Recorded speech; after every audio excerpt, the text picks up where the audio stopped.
Madam President, delegates and civil society representatives, today we speak before you as idealistic youth.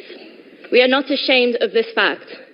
We are here because we believe the statements of the nuclear weapon states do not represent the majority of young people within their borders. We're here to speak on behalf of these young people, and we believe that a better world can be created, a world free of nuclear weapons. I'm sure everyone in this room today can remember being young and having dreams of making the world a better place. The United Nations is built on this ideal, but some who are present have forgotten this idealism. You've lost your way along the path. We ask all of you to take a moment today to remember why you went into world affairs, remember the idealism of your youth, and to return to your former aspirational path. Unless we preserve the daring energy to look beyond the reality of today to a vision of a better tomorrow, we will continue to face the walls of apathy and defeatism. To stay on our current path is to give in to fear and accept a less than safe world.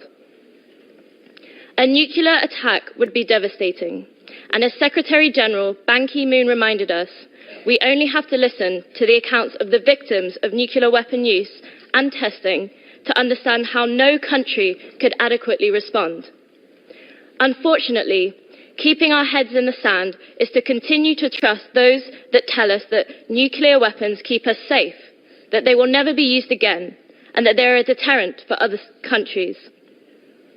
Perhaps these convenient, unreflective, and uncritical arguments veered you off your path in the first place. After all, we are often told that because there has been no nuclear war for the last 70 years, we can assume that this will continue for the rest of history. This illogical attitude can be summed up well by an analogy of a man falling from a skyscraper. Those halfway down the building heard him shout as he passed their window, "So far, so good." We're often told as NGOs we're being unrealistic in fighting for a nuclear weapon-free world.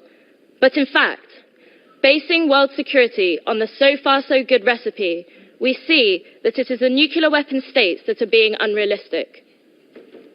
Clearly, so far, so good is not a recipe for world security. The worst is possible. We live in a highly interdependent world where the actions of one can affect us all. Even if we choose only to seek our own national interest, in today's globalized world, this cannot be achieved without cooperating beyond our borders.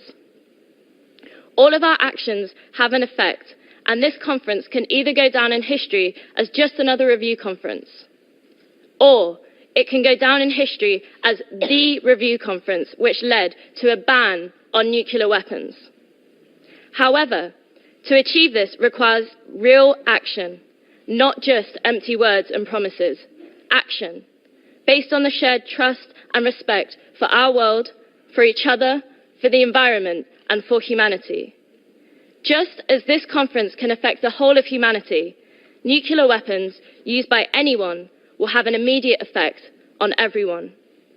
Let's take a long-term view, and by doing so, realize the importance of acting in this moment at this conference. I'll now pass to my friend. Madam President.